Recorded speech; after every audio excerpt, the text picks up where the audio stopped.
So I've had a little bit of extra time on my hands recently, and I wanted to give myself a project that I'm sure many of you will enjoy.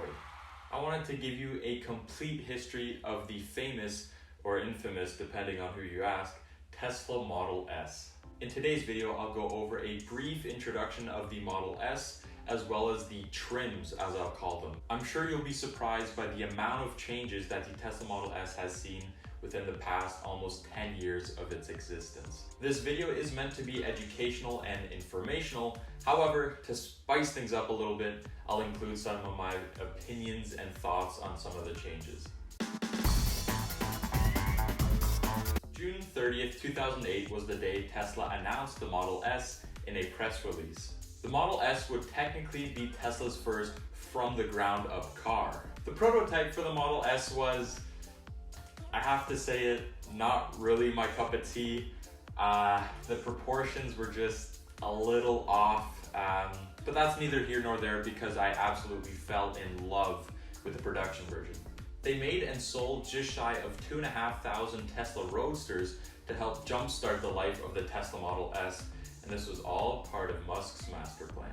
Skip ahead a handful of years to February of 2012, and this was when Tesla first opened the design studio online for their customers to customize their Model S. First up for delivery were the Founder Series cars, which I think there were about 24 is what I found online.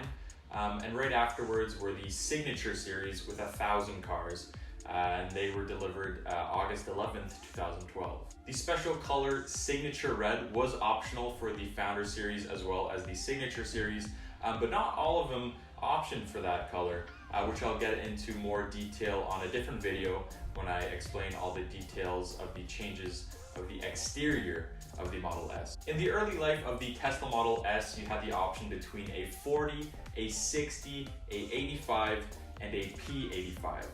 Now what do all those numbers and letters mean? Well, that's the whole point of this video. Give me a minute and I'll explain it, okay? The trims, as I'll call them, are, in my opinion, the biggest changes that the Tesla Model S has seen, and they're arguably the biggest influence at when looking to buy a Tesla Model S. You're looking for what trim it has. I mean, just as a teaser, the latest Tesla Model S has 2.8 times the range of the first Model S. That's almost 3 times. That's incredible.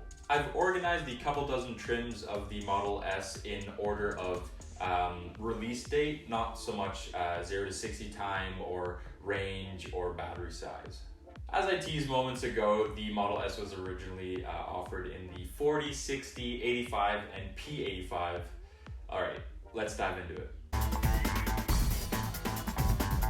The Model S40 was actually a 60 that had a software limitation to 40. This meant that it had a range of 224 kilometers or 139 miles and a 0 to 60 time of 6.5 seconds, with it being rear-wheel drive.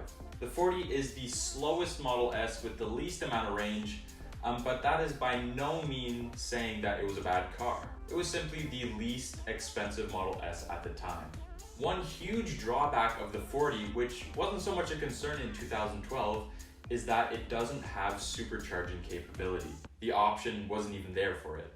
At the time, it was okay since the supercharger network didn't really kick off until 2013, with the first supercharger being implemented late 2012, but I'll get into all that in my supercharging video. Stay tuned for that. The Model S40 was available from June 2012 to April 2016, somewhat of a short-lived life, but I'm still happy it exists. The next step up was essentially the same car, but just with no software limitation, the Model S60.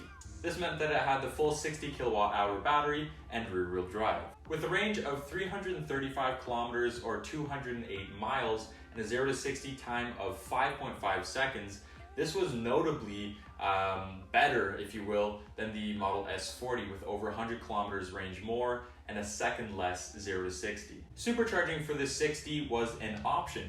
So if you're in the market for a Model S60 and are planning on going on long road trips, maybe ask the seller if it has supercharging capabilities. This trim was available from June 2012 to April 2015. The 85 is next on the list, and it was available from June 2012 to February of 2016. It was rear-wheel drive with a range of 426 kilometers or 265 miles and a 0 to 60 time of 5.4 seconds. If you're keeping track of the numbers, that's nearly double of the 40's 224 kilometer range. The 85 was also the very first Tesla that I drove. Now, okay, it was, around a parking lot, and the fastest I went was like 20 kilometers an hour, but it was unbelievable to me. A dream come true. Supercharging for the earlier models was an option, but it was standard for the later models, something I'll once again go over into more detail on my supercharging video. If you like the 426 kilometers of range of the 85, but the 0 to 60 time was just not enough for you, let me present to you the P85. The P before the numbers in a Tesla designates performance. And what does that translate to? In this case, for the P85, this meant a rear-wheel drive 0 to 60 time in 4.2 seconds. Oh yeah. The P85 had the same range of the 85 of 426 kilometers or 265 miles, and it was available from June 2012 to November 2014. From now on, all the models that I'll mention didn't have supercharging as an option because it came with the car, but if your car could supercharge, that's a whole another question that I'll go over in a different video. The P85 Plus is somewhat of an odd car to me. It was the biggest, baddest Tesla Model S at the time, but it was essentially a P85 with a range of 426 kilometers, 265 miles, a 0 to 60 time of 4.2, and available from June 2012 to November 2014. It was essentially a P85. However, it had staggered, wider wheels in the back and a better suspension, which gave it better handling. Up next was a big step for Tesla, the 85D. What? A letter after the numbers now? Yeah, and the D stands for dual motor, which gave the Model S all-wheel drive. The 85D had a range of 430 kilometers or 270 miles and a 0 to 60 time of 4 seconds flat. If you're from LA, an all-wheel drive Tesla might not be on the highest priority of options, but if you're from the Great White North, all-wheel drive might just be a must-have. The 85D was available from November 2014 to February 2016. P85D. This was the first Model S to have the full silhouette of letters and numbers in the trim. P for performance, 85 for the battery size, and D for dual motor. This car is what catapulted my love for Tesla. Here's a quick video of my first launch in a P85D. It was in 2015 in Paris, a day I'll literally never forget. Déjà, inouï, c'est insane, mais en français c'est inouï, c'est pas super inouï. Alors, mais bon. Voilà. Allez, Okay, gars. C'est bon? Oui. Oh! Oh my god. Okay, enough about me. The P85D took a little bit of a hit in range over the 85D with a range of 407 kilometers or 253 miles, but who cares when you have a 0 to 60 time of 3.1 seconds? Truly insane. You can buy a new P85D from November 2014 to February 2016. Taking a slight step back from the P85D to the 70. So no, that's not 7D, it's 70. The 70 was rear-wheel drive, notice no D at the end, with a range of 370 kilometers or 230 miles. With a 0 to 60 time of 5.5, it was a little more sensible than the truly insane P85D. The 70 was available from April 2015 to May 2016. If you wanted the 70 kilowatt hour battery pack, but you also wanted all-wheel drive, then you would get the 70D. The 70D had a range of 390 kilometers or 240 miles with a 0 to 60 time of 5.2 seconds. And just like the 70, it was available from April 2015 to May 2016. Shortly after, the 70 was replaced by the 75. The 75 had a rated range of 401 kilometers or 249 miles with a 0 to 60 time of 4.3 seconds.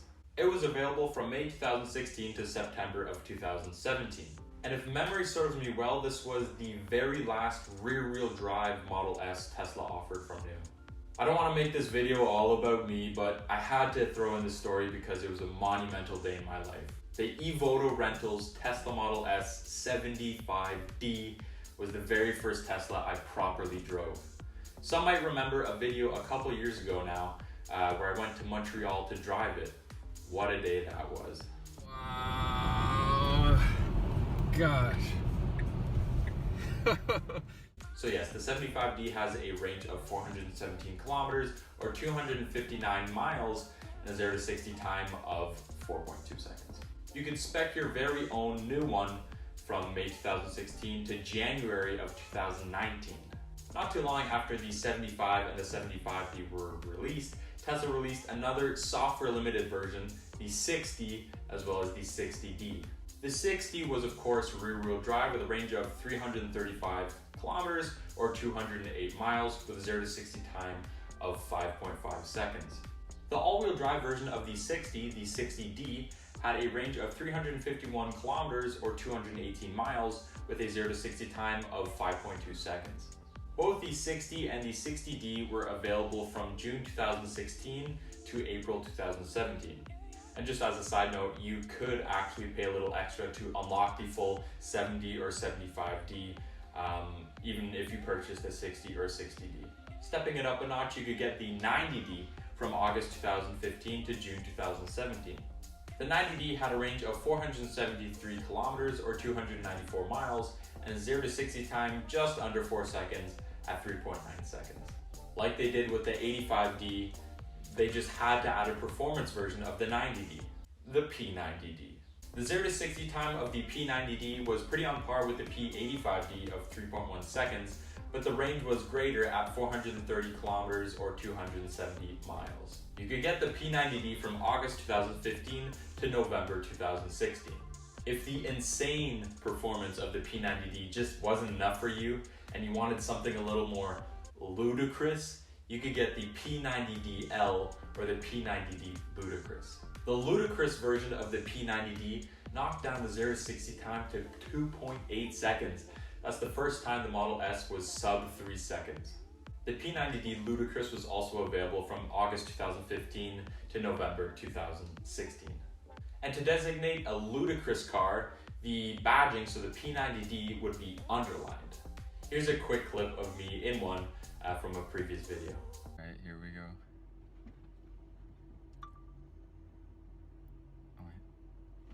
Oh my god.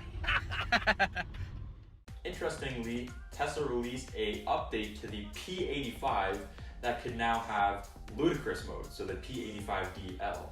From August 2015 to November 2016, you could get that upgrade on your P85D, which is why you'll find some P85Ds with a little underline underneath the badge. This upgrade brought the 0 to 60 time of the P85D Ludicrous, just like the P90D Ludicrous, to 2.8 seconds. And here's what it's like to be launched in a P85D Ludicrous.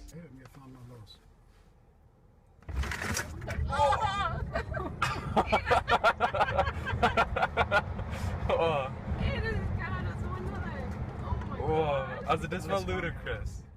Up next was yet another huge milestone for Tesla, the 100D.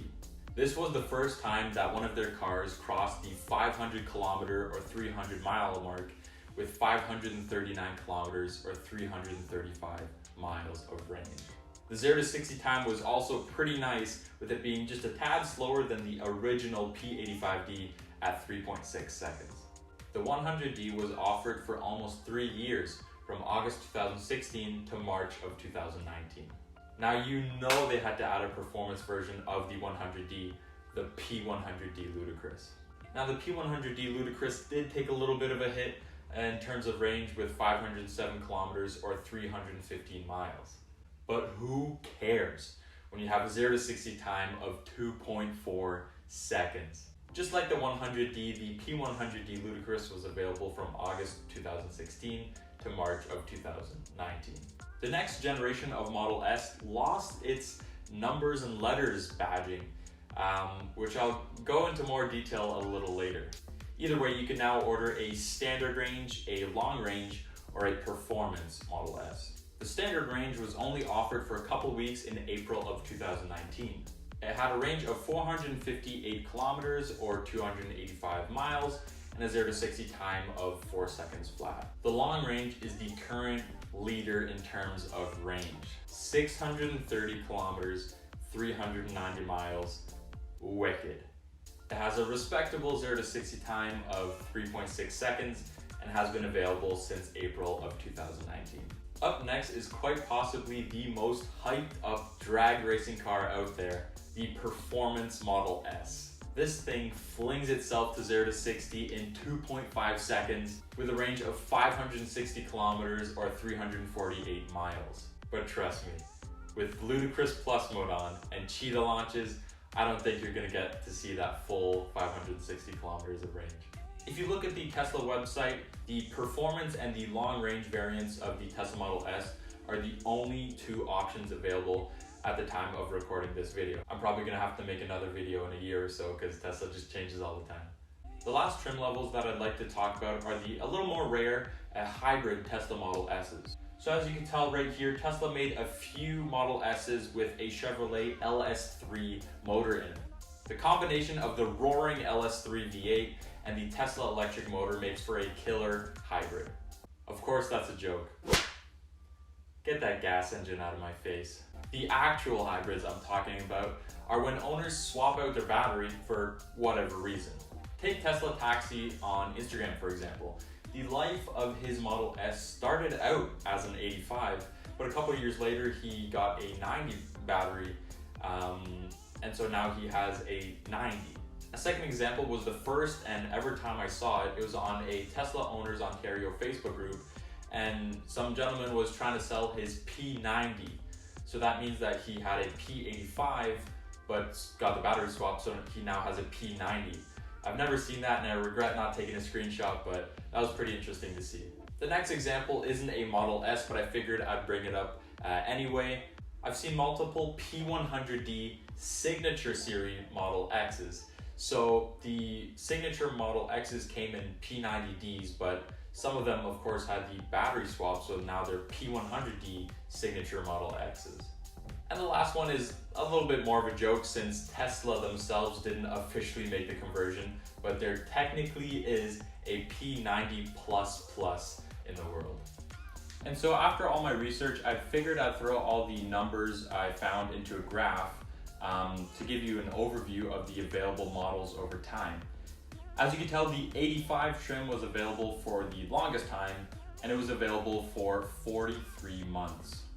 I was also curious to know what the average life of a trim was, and I got 18 months, so the average life of a trim is a year and a half. I mentioned earlier that I would go into a little more detail about the switch from alphanumerical badges to name badges, so that's what I'll do now. Now, I consider myself a car enthusiast, not so much a car guy, because I think a car guy is someone who still lives with his parents, works on a rusty MX-5 all day, and puts wheels on a car that the wheels are more expensive than the car. I'm kidding, I'm just poking fun at the car guy community. But I am a big fan of cars that have a base model, a sports model, and then a performance model. And look no further than the Germans for examples. You know, Audi, they have the A7, S7, and RS7. And then BMW, they have, for example, the 230i, the M240i, and then the M2. They also have the M2 Comp and the M2 CS, but I think you get the point. What I'm trying to say is when I'm, out and about, driving, walking through the city, whatever, I like to make it a little bit of a game to spot and know all the differences between cars. Like, ooh, there's a 360 Modena with a Challenge rear. Oh, look, a 918 with Weissach package. Oh, look, that's a 50th Anniversario Lamborghini Aventador. Things like that. So yeah, as a Tesla lover, as a Tesla fanboy, I loved seeing, oh, that's a 90D. Look, a P85D without red brake calipers. That's pretty rare. Oh, look, a 85 with autopilot hardware. That's a unicorn. Now, at the end of the day, I do understand the change. Not everyone, in fact, I'd say the majority of people would get completely lost, would look at you like a deer in the headlights if you try to tell them, oh, remember all the 75D and the P85D non-ludicrous and the P, So I'm for the change to the performance and long range for the greater cause, but, inside, it just stinks a little for me, at least. So that sums up all the different trims the Model S has seen from June 2012 to, well, June 2020. I hope you enjoyed this video. It did take me quite a bit of time to make, but I've got nothing but time at the moment. So yeah. Alright, take care everyone. I'll see you in the next video.